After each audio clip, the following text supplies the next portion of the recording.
Ah ouais.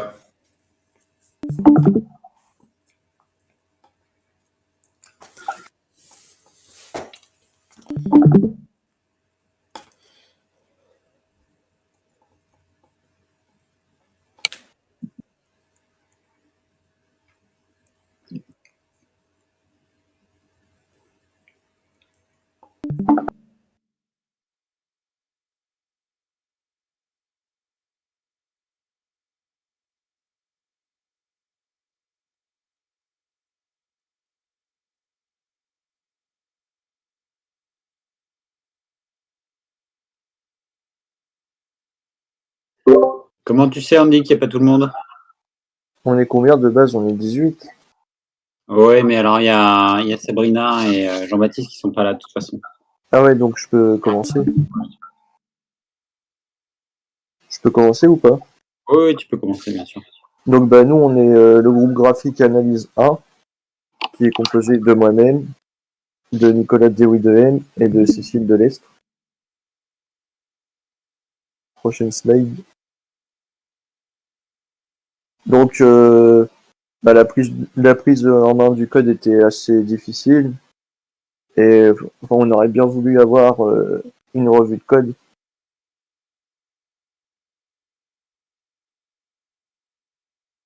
Donc là, je vais vous présenter le plan. Donc en grand 1, on a fait l'acquisition des données. Donc, en grand 2, on a construit le graphique progression élève. En grand 3, on a fait le graphique progression globale de la promo. Et en grand 4, on a modifié la fonction de l'arbre de connaissances.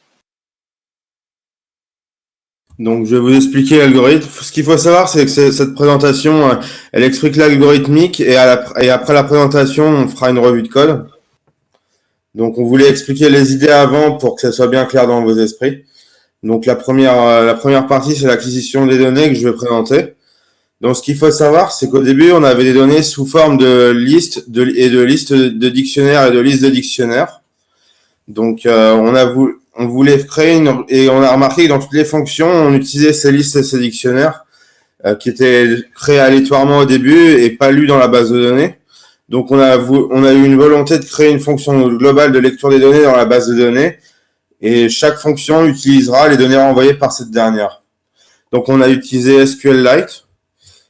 Et dans cette fonction, on a fait le stockage et l'exploitation des requêtes qu'on a mises sous forme de dictionnaire et des listes initiales. Slide suivant. Donc en deuxième partie, on a fait le graphique progression élève. En gros, on a utilisé les données de la fonction acquisition des données. Des données. Oui, des données, pardon. Ensuite, on a créé une liste de dates sous format de datetime. On a récupéré les connaissances du tronc de l'arbre de connaissances.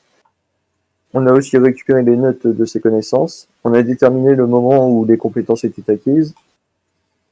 On a fait la moyenne, des notes des compétences du tronc. Et ensuite, on a procédé au tracé du graphique. Donc là, on peut voir le graphique progression élève. Et à chaque fois que la compétence est acquise, on met une étoile. Sachant que je vais rajouter quelque chose que je sais pas, c'est qu'il peut y avoir plusieurs étoiles si la compétence elle est vraiment bien acquise ou très très bien acquise. Donc une note de 8 ou 9, sauf que on n'est pas sûr qu'il y a les notes nécessaires dans les bases de données pour pouvoir tester si cette fonctionnalité du code marche. Bah, là, vous avez fait le test sur des notes aléatoires, donc évidemment, c'est pas optimal. Hein. On s'attend pas à ce que la courbe, elle descende. Elle est censée que monter. Ouais. Bon. Mais bon, en tout cas, ça marche, mais c'est sûr que on devrait avoir une étoile d'abord, et puis 2 étoiles après. Et puis après, si jamais on atteint des notes très élevées, 3 étoiles. Ouais. Du coup, on peut continuer. Ouais. Donc ensuite, nous avons programmé le graphique de progression globale de la promotion. Donc pour ça, on a récupéré les données de la fonction d'acquisition de données. pour créer une liste de dates espacée de 14 jours. Ensuite, on a utilisé la moyenne des connaissances du tronc de l'arbre de connaissances pour chaque élève, pour ensuite faire la moyenne de la note de tous les élèves sur toutes les dates. Donc on fait la moyenne de chaque élève pour ensuite faire la moyenne de tous les élèves. Et comme ça, on a la moyenne globale de la promo. Et enfin, on a fait le tracé du graphique. Donc voici un petit peu ce que ça peut donner. Donc ici, nous avons évidemment la progression globale de la promotion en fonction du temps, avec le laps de temps que nous avons créé. D'accord, slide suivant. Donc, je vais vous expliquer.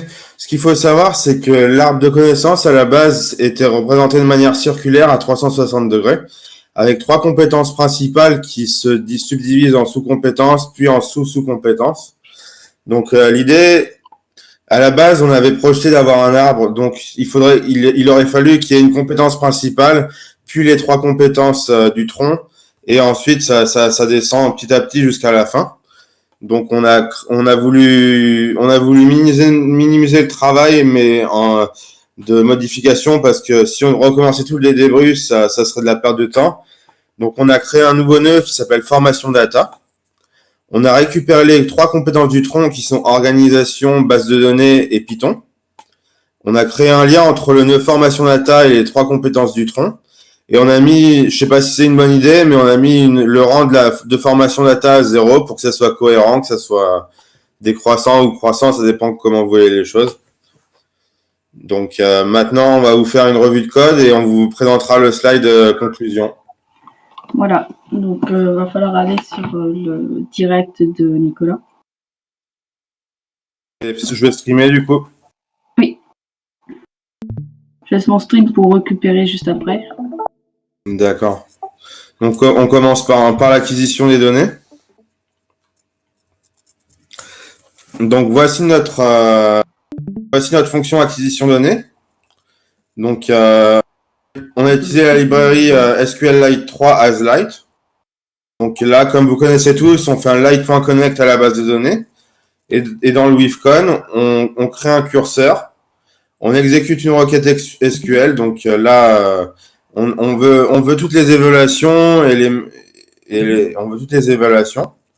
Donc on stocke le résultat de la requête dans résultat, cure.fetchAll. Donc l'idée là, c'est de remplir la liste de dictionnaire évaluation avec un S. Donc pour chaque ligne du résultat, on va mettre tout ce qu'il faut dans le dictionnaire évaluation sans S. On est initialisé à le dictionnaire vide. On va mettre la date comme il faut, sous forme datetime, comme il faut. Et on va faire un append dans la liste de du dictionnaire évaluation sans S. Après, on va lister l'ensemble des élèves qui ont reçu une évaluation. Donc, on initialise à l'ensemble vide. Donc, on fait une boucle sur toutes les évaluations. Surtout, ça sera un dictionnaire de l'évaluation comme évaluation sans S, comme on a vu avant. Si l'élève du dictionnaire n'est pas dans élève avec un S, alors on rajoute l'élève. On va faire la même chose avec les formateurs, c'est le même algorithme. Et pour les connaissances, on va refaire une requête SQL comme c'est une table différente.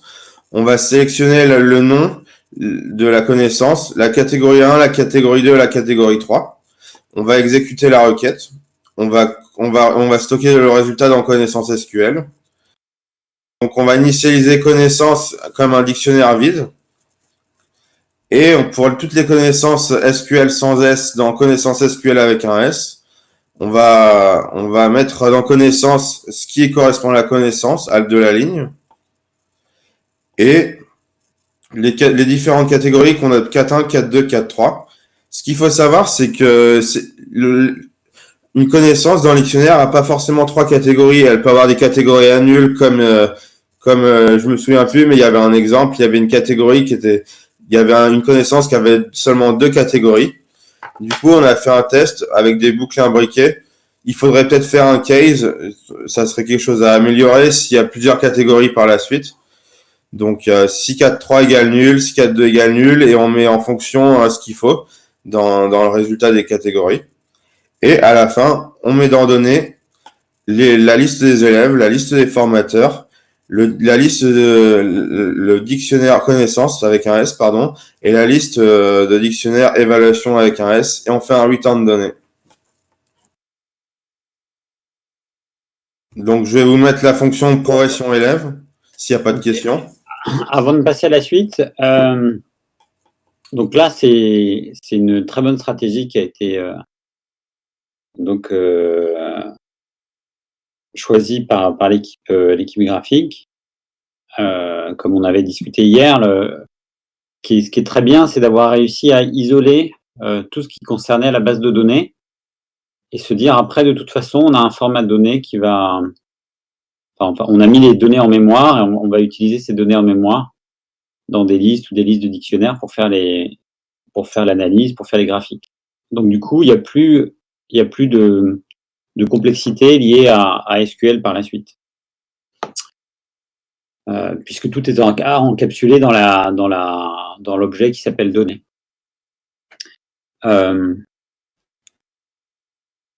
Donc ça, c'est très bien. Ma question, c'est, à votre avis, est-ce qu'on peut faire mieux que ça?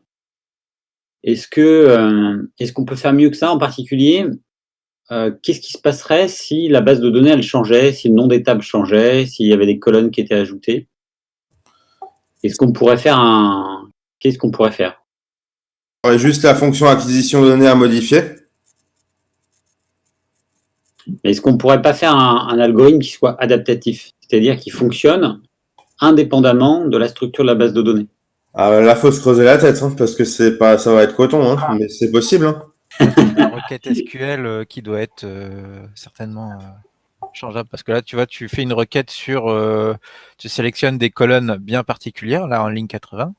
Ouais. Ligne 80. Tu vois, tu fais select name, catégorie 1, catégorie 2, catégorie 3. Ouais. Si pour une raison ou une autre, on se met à changer le nom des colonnes ou qu'il y a des catégories qui se rajoutent ou s'enlèvent.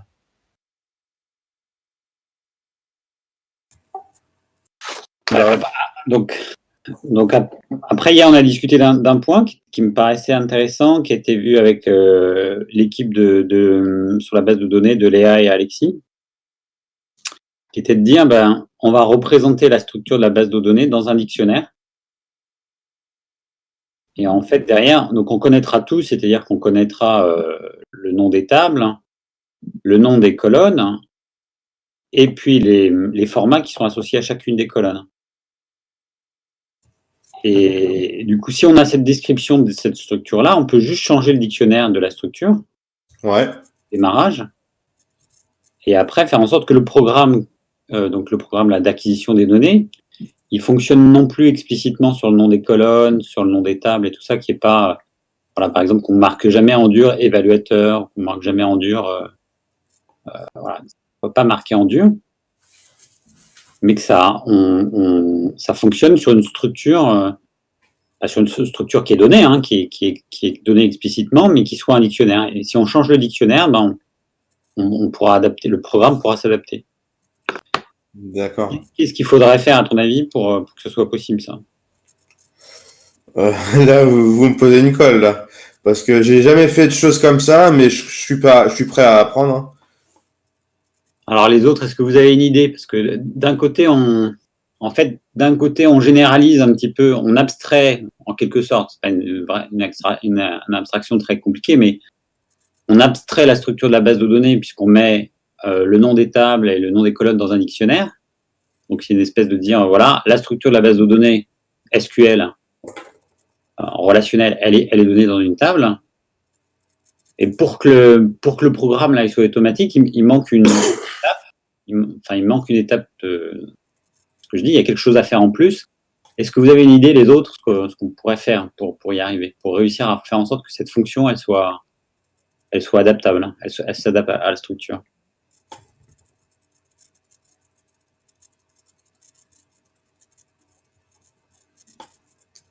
Allez, dites quelque chose, même une bêtise, quoi, c'est pas grave. Bah, perso, j'aurais pas forcément récupéré le dictionnaire de la structure, j'aurais plus demandé à chaque fois à ce qu'il me sorte le nom des colonnes, comme on a fait en fait dans nos fonctions en base de données. Oui. Dans les fonctions update ou delete, on avait le même souci où on devait récupérer le nom des colonnes à chaque fois.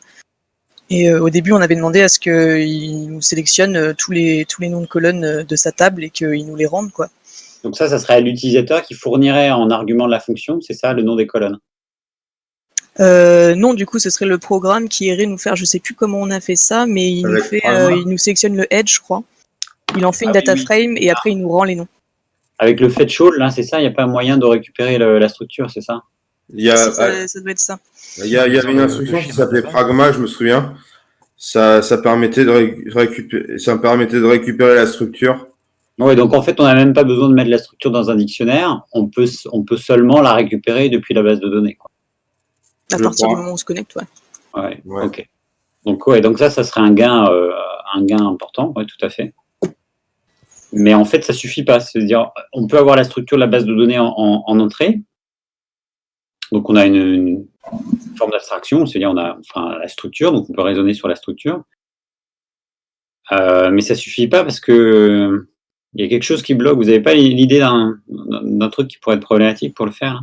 Est-ce qu'on pourrait raisonner sur le format de chaque donnée stockée dans la base de données? Ah bah bien sûr, tu peux obtenir le format, tu peux savoir si c'est un int, enfin si c'est un entier, si c'est une chaîne de caractères. C'est ça ta question? Ouais, donc on pourrait éventuellement, au lieu d'avoir affaire au nom de colonne, etc., si on a une vague idée de... Après non, parce que c'est pour des notes, ça pourrait être différent. Ce qu'on pourrait faire, c'est regarder si c'est un string avec 2 points ou 2 tirets ou 2 slash au milieu, c'est que c'est une date. Si c'est un int qui traîne, c'est la note, etc. Et donc les sortir indépendamment du nom des colonnes. Voilà, je vais vous aider. Est-ce que vous êtes pas sur la piste pour l'instant? Donc, si on donne une structure en entrée de la base de données, en fait, on a aussi besoin d'une structure de destination. Or, la structure de destination, elle est loin d'être automatique parce qu'on a donné une liste d'élèves, on a donné une liste de formateurs. Et puis après, c'est compliqué parce qu'on a donné quoi? On a donné un dictionnaire de TUPL. Et puis on a donné une liste de dictionnaires. On peut faire un dictionnaire de dictionnaires, comme vous avez dit hier. Les structures, répète-moi, Nicolas. On peut faire un dictionnaire de dictionnaires, comme vous avez dit hier. Exactement. Donc en fait, parce que là, la structure, elle n'est pas homogène. La structure qui sert pour les calculs, donc dans la bibliothèque de graphique, elle n'est pas homogène. Voilà, avoir un dictionnaire de TUPL et avoir une liste de dictionnaires, c'était très très bien au départ pour vous faire manipuler les différentes structures de Python. Donc ça, c'était une astuce de ma part pour vous dire ça va dans tous les sens et comment est-ce que vous allez faire pour vous adapter à ça. Bon, mais maintenant que l'exercice est passé, avoir une structure qui n'est pas homogène, ça va être compliqué parce que vous allez être obligé de faire du cas par cas. Donc le fait que Nicolas, toi, Cécile et Andy, vous ayez fait un programme qui est explicite, c'est-à-dire qui donne le nom des tables et tout ça, c'est nécessaire parce que, étant donné les structures que vous avez choisies, vous ne pouvez pas vraiment faire autrement. Mais par contre, si vous avez une structure générique pour la table, et ça c'est le cas parce pas pour la table, mais pour la base de données, c'est le cas parce qu'une base relationnelle, c'est toujours la même chose, c'est juste une collection de tables avec des colonnes et puis des formats pour les colonnes, donc c'est générique en tant que tel. Mais par contre, il faut que la structure d'arrivée, voilà, les listes de listes, les listes de dictionnaires et tout ça, elles soient génériques aussi. Donc pour le moment, c'est pas le cas. Et donc effectivement, faire des dictionnaires de dictionnaires, ça serait une bonne idée, ou des dictionnaires de dictionnaires de dictionnaires de dictionnaires, si c'est nécessaire. Peu importe, on peut itérer autant de fois qu'on veut. Mais dans ce cadre-là, donc si on changeait cette structure-là, on pourrait rendre le programme d'acquisition des données entièrement automatique. Mais par contre, il faudrait modifier quelque chose dans les autres fonctions aussi. Après, il faut modifier tout le programme en conséquence. C'est sûr que le programme, comme il fonctionne sur une structure rigide aujourd'hui qui n'est pas un dictionnaire du dictionnaire du dictionnaire, tout le programme est adapté, mais c'est pas, on va dire, les adaptations, elles seront pas énormes parce que si on doit itérer sur un dictionnaire au lieu d'itérer sur une liste, par exemple, ça va pas être impossible à faire. Voilà, ce serait une bonne idée. Ce serait une bonne idée pour améliorer le code. Ok, très bien. Qu'est-ce que vous en pensez? Léa, Peggy, Pierre, CB, et Nico, qu'est-ce que vous en pensez? Aïe. Aïe, c'est un sujet qui fait mal. Là, ouais, je pense que ça va fumer, là.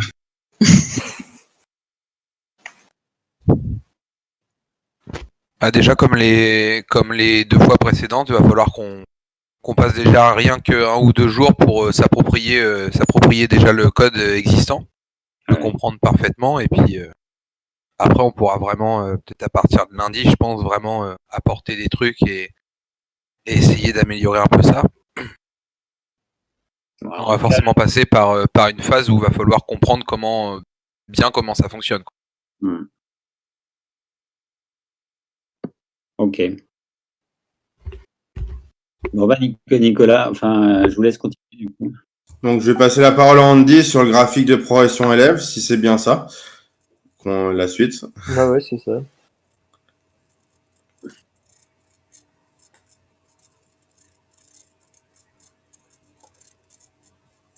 Voilà.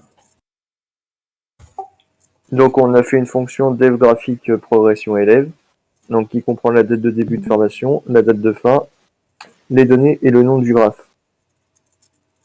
Donc on a fait un from datetime par time delta. En gros, time delta c'est l'intervalle qu'il y a entre les dates. Après on a créé une liste de dates. On a fait date est égale à liste vide. Date de i est égale à date de début. On a fait une boucle while. On a fait date de i est plus petit que date de fin. Date est égale à date de i. Plus entre les crochets date de i. Date de i est égale à date de i plus time delta, en gros 14 jours. Ensuite, on a fait note est égale à liste vide. Et en gros, pour les compétences acquises, compétences 2 étoiles, 3 étoiles, on a créé un dictionnaire vide. Donc pour les matières principales, on a pris les connaissances du rang 1 et leur note. Donc on a fait G est égal à arbre de connaissances, qui reprend élève, date de fin donnée. Connaissance 1, on a fait une boucle for. On a fait n for n in gnode. Si la note... Non. Si le rang. Ouais, si le rang est égal à 1, on le range dans compétences acquises, si je ne me trompe pas. Dans connaissance 1. Ouais, dans connaissance 1.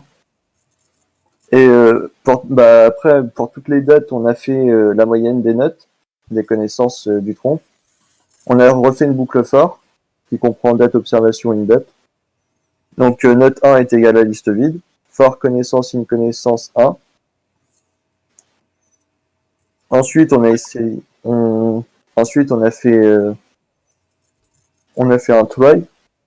En gros, on a fait G est égal à arbre de connaissances, qui comprend élève, date, observation, donnée. Note de 1 est égal à G node. Andy, pourquoi est-ce qu'il y a un try, hein? Ça, c'est une très bonne. Try, ça veut dire essayer, je crois. Oui. En gros, on a essayé de ranger les compétences là où ils devaient être. C'était quoi le problème que vous aviez? Pourquoi est-ce que vous avez fait ça? Parce qu'il n'y avait pas forcément de notes pour toutes les dates. Voilà. Donc du coup, quand il y a pas de notes, quand vous ne trouvez pas de notes dans l'arbre, en fait, c'est le except. Ouais. Alors ça, c'est une utilisation intéressante du try. En général, on fait un try pour faire une exception. C'est-à-dire que le programme s'arrête proprement et l'exception, elle va dire voilà, il y a une erreur, mais au moins il va s'arrêter, mais proprement. Là, l'utilisation du try, elle est pas faite dans ce sens-là. C'est-à-dire qu'on essaye quelque chose, et si ça ne réussit pas, mais on va simplement affecter le résultat différemment. Donc on essaye de chercher la note. Si on la trouve pas, si on trouve pas de note pour faire les moyennes, là, je crois que c'est des moyennes. C'est ça. Si on n'arrive pas à faire le calcul qui est dans le try, eh bien on affecte une note à 0. Et donc ça c'est une façon un peu différente d'utiliser les tries qui est habituel, parce que normalement dans le except c'est juste un message d'erreur qui est sorti, et là c'est pas un message d'erreur, c'est un calcul. Et du coup c'est très efficace parce que ça vous permet d'avoir un code qui finalement qui est pas parfait, qui a un problème, qui a un problème structurel assez lourd, c'est-à-dire que pour changer ça, puis en plus il est logique le problème, parce qu'on demande simplement quelque chose qui n'existe pas. Puis l'arbre de connaissances, il peut pas imaginer une note qu'il n'a pas, quoi. Il n'y a pas de note. Bon, il n'est pas capable de faire les calculs, quoi. Et du coup, on traduit ça dans la fonction en disant, il n'y a pas de note, donc ça veut dire que la connaissance n'est pas encore là. Puisque la connaissance n'est pas là, on affecte une note à 0. Voilà. Donc il y a voilà, c'est assez intéressant, je trouve, d'avoir fait ça. Ok. Du coup, Andy, tu peux continuer pour expliquer ce qui est stocké en fonction des notes. Ouais. En gros, si la note est supérieure à 7, on va la ranger dans compétences acquises. Si la note est supérieure à 8, on va la ranger dans compétences 2 étoiles. Si la note est supérieure à 9, on va la ranger dans les compétences 3 étoiles. Ensuite, il y a une exception. Par contre, là, je sais plus trop. Si ça n'a pas marché, en fait, on rajoute la note nulle. Si ça n'a pas trop marché, ouais, on rajoute la note nulle. Et en gros, ensuite, on fait la moyenne des notes, si je me trompe pas. Des 3 notes, ouais. Ouais, des 3 notes. Et puis, voilà, merci Andy. Là, je vais expliquer le graphique. Parce que c'est juste de la technique. Il n'y a pas forcément trop de choses intéressantes. Donc, Oui, Nicolas, attends, excuse-moi, j'avais juste une remarque avant. Je reviens sur le code là. En fait, ce qu'on voit, donc il marche très bien, donc vous avez fait le boulot, il n'y a rien à dire, enfin presque rien à dire. Juste on s'aperçoit que les if là, en fait dans les if, il y a quasiment le même programme à chaque fois. Ouais. Quasiment la même chose, sauf que vous allez changer les conteneurs, quoi. Vous allez ranger ça dans des endroits différents.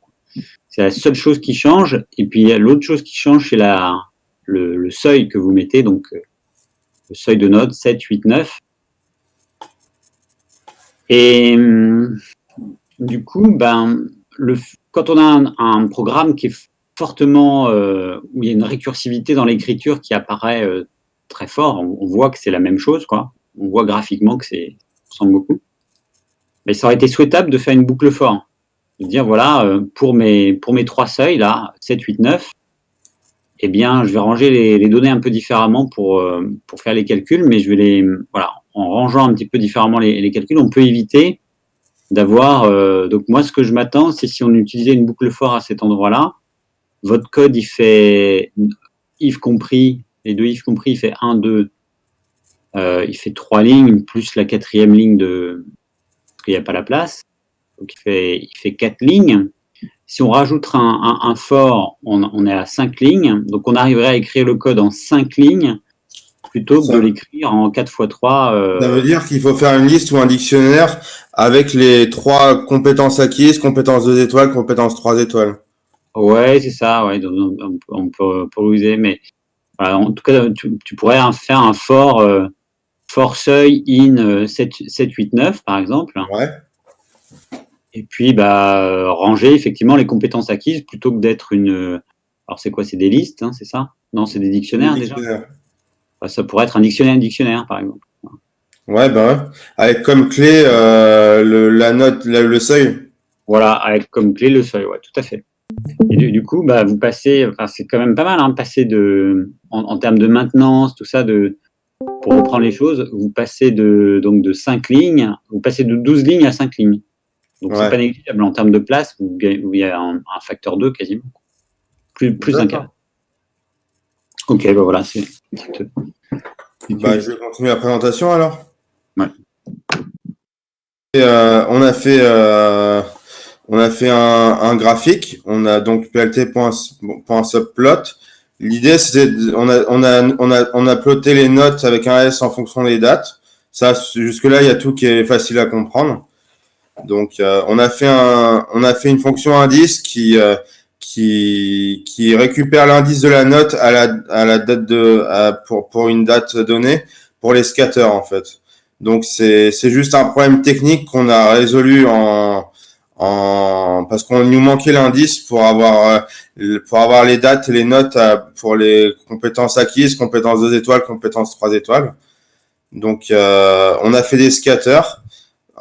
En fait, c'est pour un point donné, donc l'abscisse et l'ordonnée. Ça, c'est l'ordonnée, ça, c'est l'abscisse. On met une étoile si la compétence est dans compétence acquise. On fait ça pour compétences acquises, compétences 2 étoiles et compétences 3 étoiles. Et à la fin, on met une légende. Donc là, on a fait 2 listes, L1 et C1. Donc dans L1, on met le plt.scatter de la compétence acquise.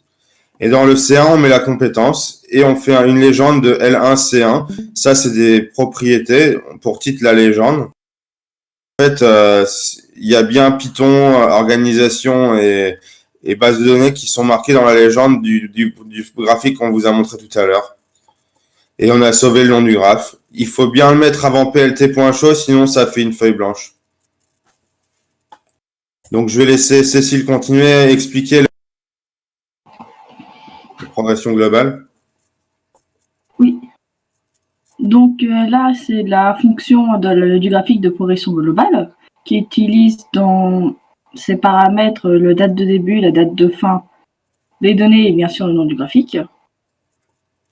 Donc on utilise comme données celles de élèves, formateurs, connaissances et évaluation.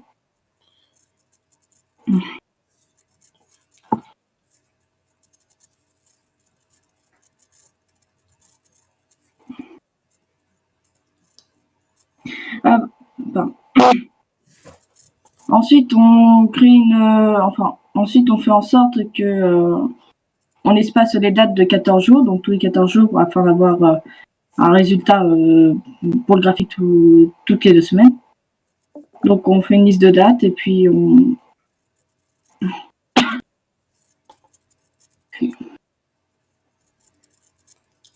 Et on les espaces de 14 jours, du coup. Oui, c'est ça, pardon. Ensuite, à la 860e ligne, on fait une liste on initialise la liste de notes pour l'incrémenter plus tard. Et on fait de même avec les compétences acquises.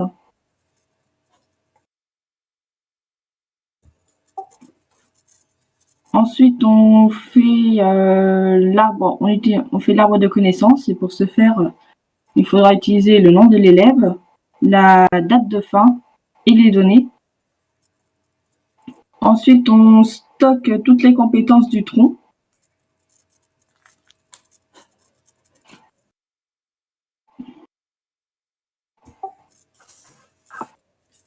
Et pour la date d'observation, on utilise toutes les notes des élèves sur les compétences du tronc, ainsi que les connaissances, et on essaye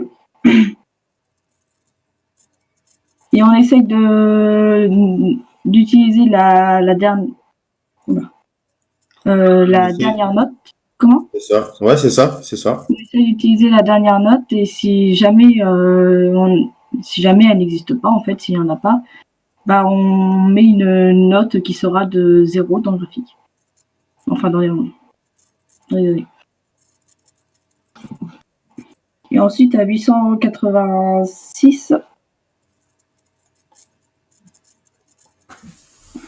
on a enfin, on a toute la note, enfin, on a la note globale pour chaque élève et on rajoute donc à note.append pour avoir la moyenne globale de toute la promo. Et on fait de même En fait, dans notre élève, tu vas avoir la moyenne des connaissances du tronc. J'ai mélangé les pinceaux, j'ai échangé. Pas de souci. C'est à note élève, excusez-moi. C'est à note élève qu'on a la moyenne globale sur tout le tronc. Et à note.append, en fait, c'est la moyenne globale de toute la promo. Voilà. Et ensuite, on fait juste le graphique à partir de tout ce que l'on vient de coder pour avoir l'évolution, la note globale de toute la promo.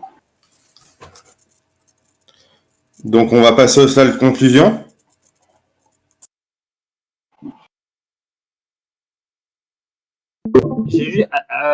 Attendez, avant de changer d'écran, là. Je vais le remettre.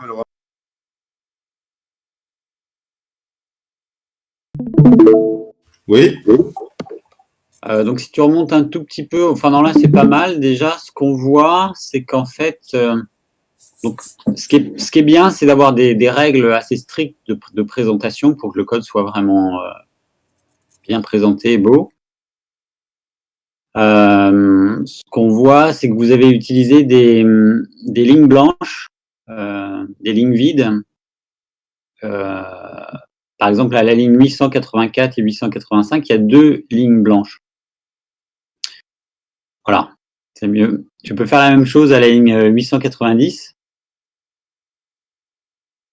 Voilà, encore une. Voilà, donc ça c'est mieux.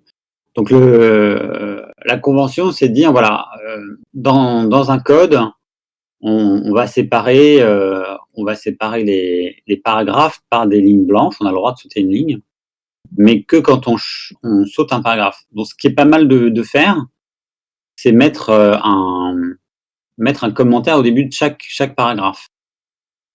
Donc là, par exemple, il y a plein de lignes blanches, mais on n'a pas de changement de paragraphe. Donc, en fait, les lignes blanches, là, pour moi, elles sont... C'est pour que c'est qu'on puisse le lire plus facilement, le code. Voilà, mais dans ce cas-là, tu mets un petit commentaire. Dans ce cas-là, tu crées un paragraphe. Donc, par exemple, à la ligne 874, ouais. Tu crées un peu ce que tu fais. Voilà. D'accord. Ah oui, parce qu'on a fait un commentaire global. Voilà, tu as fait un commentaire. On va faire des sous-commentaires. C'est purement... c'est arbitraire, hein, c'est purement... voilà. Mais c'est une règle qui fait que vous aurez vraiment un code très lisible. Si chacun des petits paragraphes, vous commencez par un commentaire. Le commentaire n'est pas forcément très long, mais ça permet de mettre en évidence les choses. Ensuite, à la ligne 881, on dépasse les 80 caractères. Bon, voilà. C'est compliqué, je ne sais pas trop comment régler ça. Ouais, faut trouver des astuces d'écriture. C'est pas grave si tu rajoutes une ligne en plus, si tu définis une variable, tout ça. Ouais. Réduire le nom de tes, par exemple, compétences acquises, là, il est peut-être trop long, enfin, j'en sais rien. Il y a des choses, tu peux réduire la taille des variables, des noms des variables, tu peux créer. Mettre la liste dans une liste. Voilà, par exemple, mettre la liste dans une liste. Voilà, en fait, tu crées des variables intermédiaires qui vont être moins longues que, par exemple, il y en a une qui serait très simple, là, le g.node de connaissance note, tu pourrais dire note égale, hein, juste au-dessus, quoi. Tu vois. Ouais, c'est vrai, pas con. Et puis, dans tout ton code, je crois que tu te le trimbales, celui-là, g.node de connaissance de note, là. Donc, au début, au moment où tu le définis, ou tu peux le définir juste après je sais pas où tu peux le définir, mais un peu avant, là, quelques lignes avant. En plus, ouais, voilà, tu pourrais le définir. Alors, je sais pas si c'est là où tu peux le définir, mais tu peux écrire simplement que c'est la note, quoi. Tu dis c'est une note. Ouais. Donc, ça, c'est une ruse. Date d'observation, c'est peut-être un peu long. Alors, on pourrait la remplacer par. Alors, date, c'est pas possible parce que c'est un mot-clé, c'est une fonction date, mais. Ouais.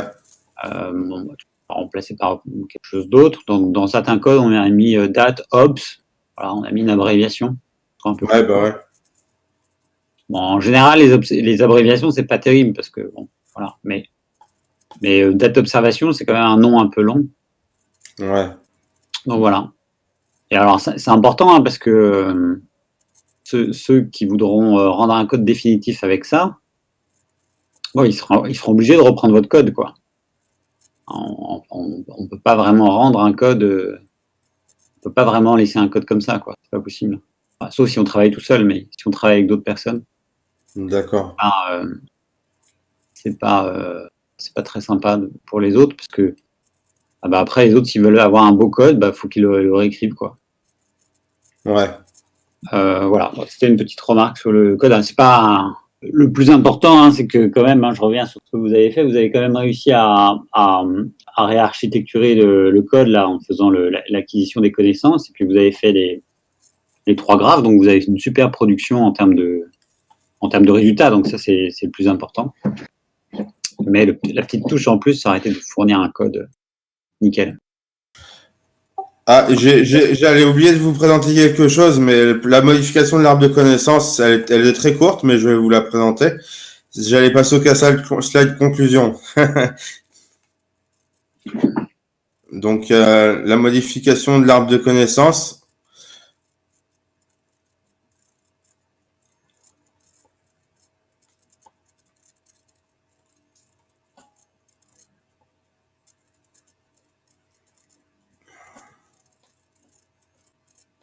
Voilà, on a fait une fonction arbre connaissance 2. En fait, on a fait un copier-coller de la fonction arbre connaissance auquel on a rajouté quelque chose.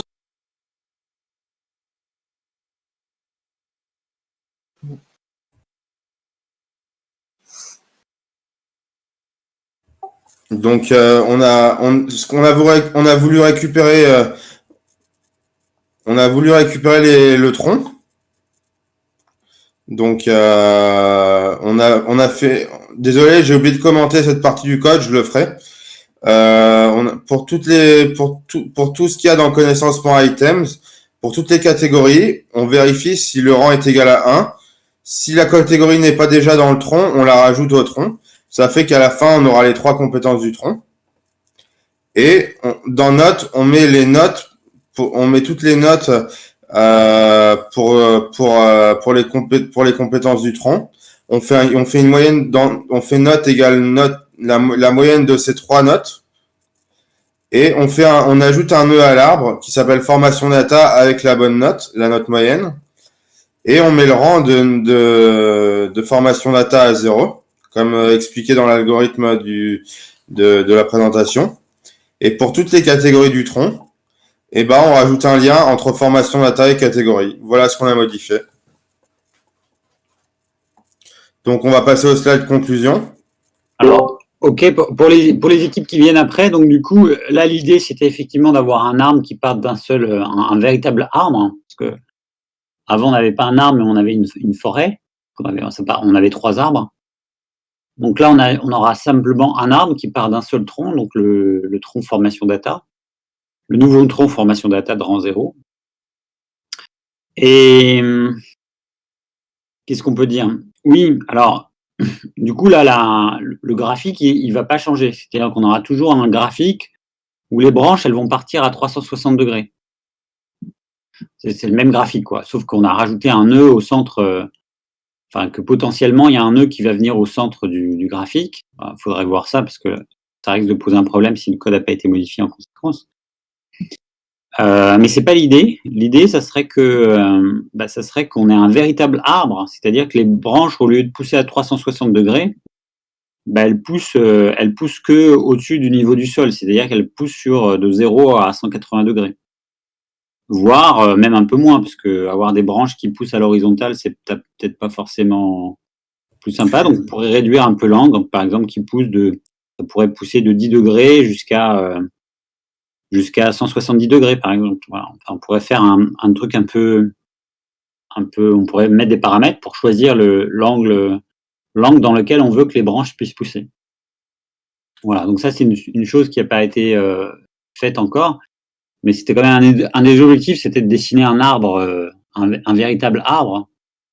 Donc en faisant ça, on aura quelque chose qui sera un véritable arbre. On verra à l'usage si on préfère le réseau à 360 degrés ou l'arbre qui pousse entre 10 degrés et 170 degrés. On verra ce qui est le plus graphiquement le plus représentatif des connaissances ce qui marche le mieux. Mais ça serait sympa d'avoir les deux. Là, il y a encore un petit travail à faire pour avoir un véritable arbre, en tout cas d'un point de vue graphique. Voilà, je te laisse continuer, Nicolas. Ouais, donc Cécile va nous faire la conclusion. On va se changer de stream, on va aller sur le stream de Cécile. Oui.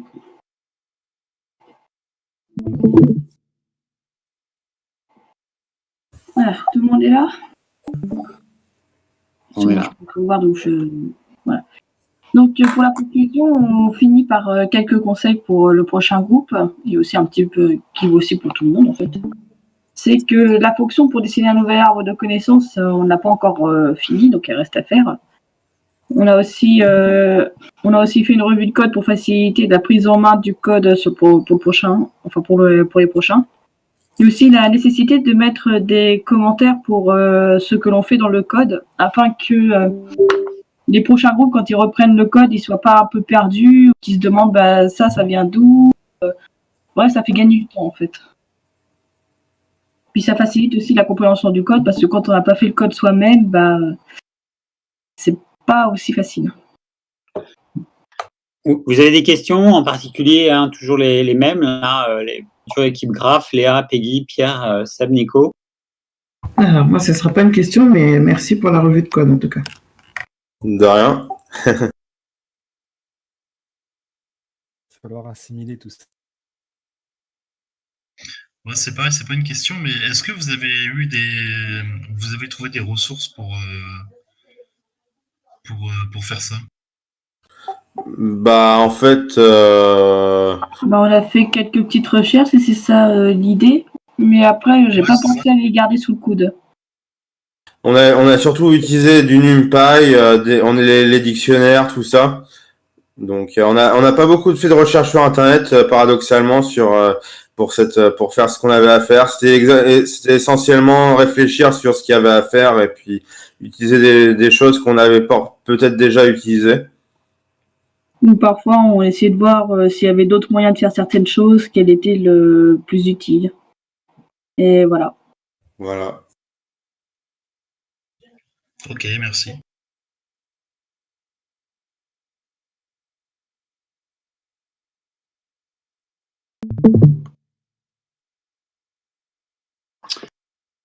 Pas d'autres réactions, pas d'autres questions?